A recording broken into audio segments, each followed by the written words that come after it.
என்ன சொல்லுது? 1000 ரூபாய், 1000 ரூபாய் பிச்சை காசு.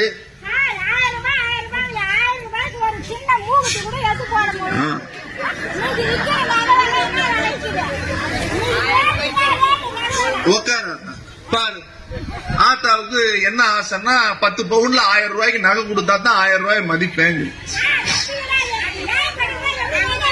நான் ஒரு விஷயம் சொல்லட்டுமா? உங்க பேர் என்ன? மாலதி.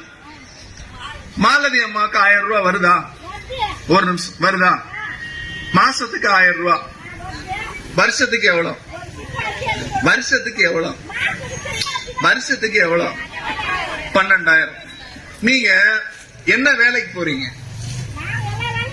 என்ன வேலைக்கு போறீங்க? மாசம் எவ்வளவு சம்பாதிக்கிறீங்க? ஒரு நாளைக்கு 300 ரூபாய் அவங்க சம்பாதிக்கிறாங்க.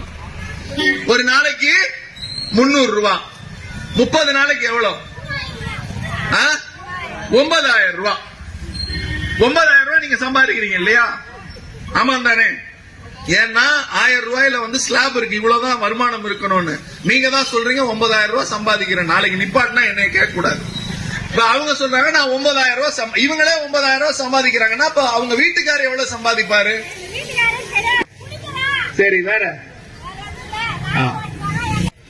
அவனுடைய எண்ண ஓட்டமும் இவங்களுடைய எண்ண ஓட்டமும் ஒன்னா இருக்கு. 1000 ரூபாய் நிப்பாட்டுன்னு சொல்லி அத பிச்சை காசுன்னு சொல்றது பாஜக.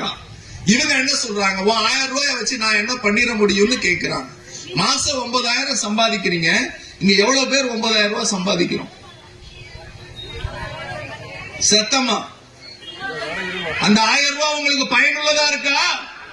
கைய தூக்கி சொல்லுங்க. அந்த 1000 ரூபாய் பயனுள்ளதா இருக்கா? இந்த பாருமா, இவ்வளவு பேருக்கு பயனுள்ளதா இருக்கா? உனக்கு தான் பயனுள்ளதா இல்ல. ரேஷன் கார்டு இருக்கா? ரேஷன் கார்டு இருக்கா? அரிசி வாங்குறீங்களா? அரிசிக்கு காசு வாங்குறாங்களா? இல்ல இல்ல, அரிசி காசு இல்ல, 1000 ரூபாய் காசு எல்லா